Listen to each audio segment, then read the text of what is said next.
따뜻한 오늘 뷰티온. 제11장.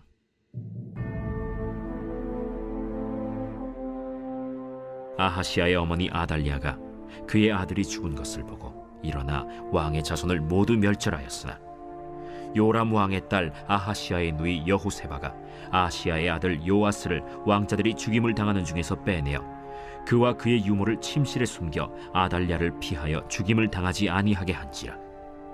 요아스가 그와 함께 여호와의 성전에 6년을 숨어있는 동안에 아달랴가 나라를 다스렸더라.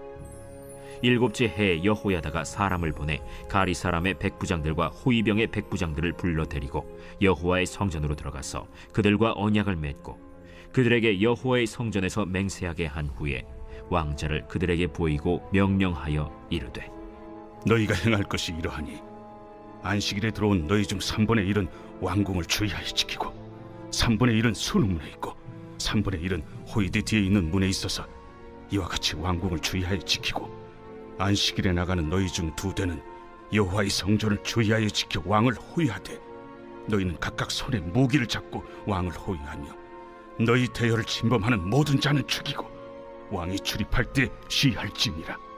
백부장들이 이에 제사장 여호야다의 모든 명령대로 행하여 각기 관할하는 바 안식일에 들어오는 자와 안식일에 나가는 자를 거느리고 제사장 여호야다에게 나아오매 제사장이 여호와의 성전에 있는 다윗 왕의 창과 방패를 백부장들에게 주니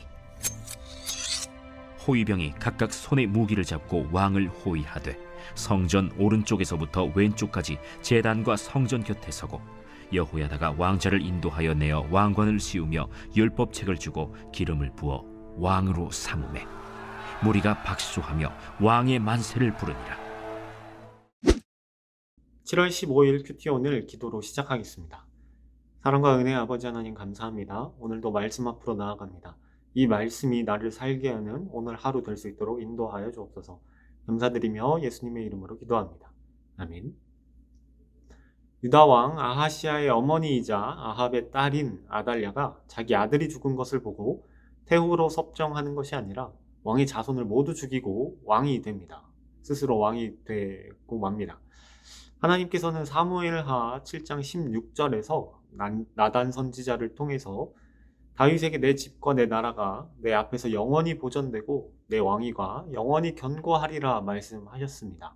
이 말씀을 하나님께서 이루십니다. 2절에서 보듯 아하시아의 누이인 여호세바가 요아스를 구출했고 6년 뒤에는 요아스가 제사장 여호야다를 통해서 왕이 됩니다. 4절에 보면 아달랴가 왕자들을 학살하고 왕위에 앉은 지 7년째에 여호야다가 가리 사람의 백부장들과 호위병들의 백부장들을 불러 성전으로 들어가서 언약을 맺고 여호와의 성전에서 맹세하기로 한 후에 요아스와 만나는 장면이 나옵니다. 여기서 제사장 여호야다와 백부장들이 맺은 언약은 무엇이었을까요?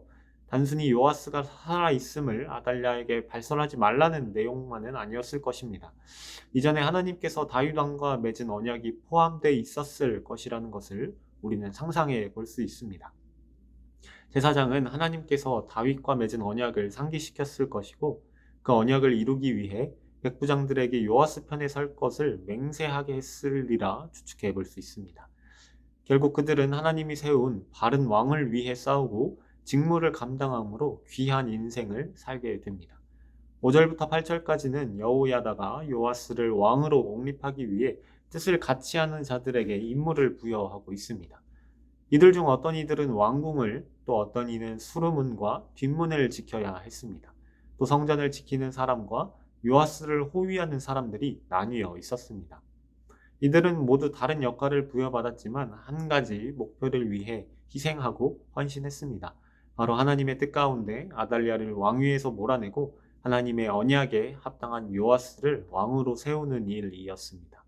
이들이 감당하는 지켜야 할 자리는 모두 중요한 자리입니다. 이들 중 한 명이라도 올바로 자기 자리를 지키지 않고 자기 역할을 다하지 않는다면 어려움을 겪을 수밖에 없을 것입니다. 우리도 각자 처한 삶의 자리와 형편은 다릅니다. 그러나 한몸된 교회 공동체에 속한 지체로서 감당해야 할 직분이 있고 사명이 있습니다. 그리고 이 모든 사역들, 직분들, 사명들은 어느 하나도 빠짐없이 모두 다 하나님 앞에 참 귀한 것입니다. 각자가 어떤 자리에 있든지 하나님의 뜻을 세우기 위한 축복의 사역임을 잊지 않아야 합니다. 이 같은 마음을 가지고 우리 모두에게 주어진 어떤 일이건 하나님 앞에 성실히 감당하면 참 좋겠습니다. 그런 수고와 헌신 가운데 예수 그리스도를 닮아가는 우리 모두가 되기를 소망합니다. 우리는 하나님으로부터 선하고 아름다운 사명을 부여받은 사람들입니다. 그러므로 우리는 사명을 감당하면서 무엇 때문에 그 사명을 감당하는지, 그 사명을 감당하는 우리 자신이 누구인지를 잊지 말아야 합니다.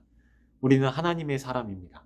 하나님의 아름다운 일을 감당하는 사람이라는 거룩한 정체성을 잊지 않고 굳건히 세워가며 우리에게 맡겨진 사명을 다할 때 그리스도의 몸된 교회를 더욱 사랑하고 그리스도께서 자신을 내어줌 같이 나 자신을 내어주며 나와 함께하는 지체들을 아끼고 사랑하는 우리 모두가 되기를 소망합니다.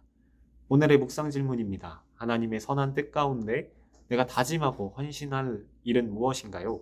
함께 기도하겠습니다.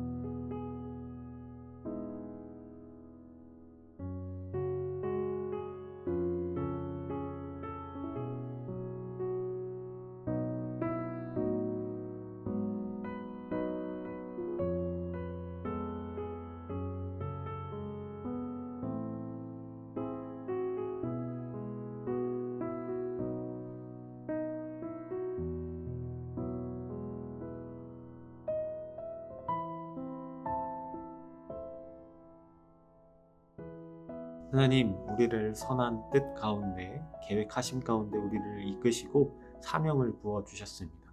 우리가 맡은 바 그 자리 가운데 하나님의 일을 감당하며 하나님의 부르심 가운데 오직 순종함으로 감사함으로 나아가며 우리의 몸된 이 교회를 섬기며 또 지체들과 함께 예수 그리스도를 닮아가는 모습으로 나아갈 수 있도록 인도하여 주옵소서. 감사드리며 예수님의 이름으로 기도합니다. 아멘.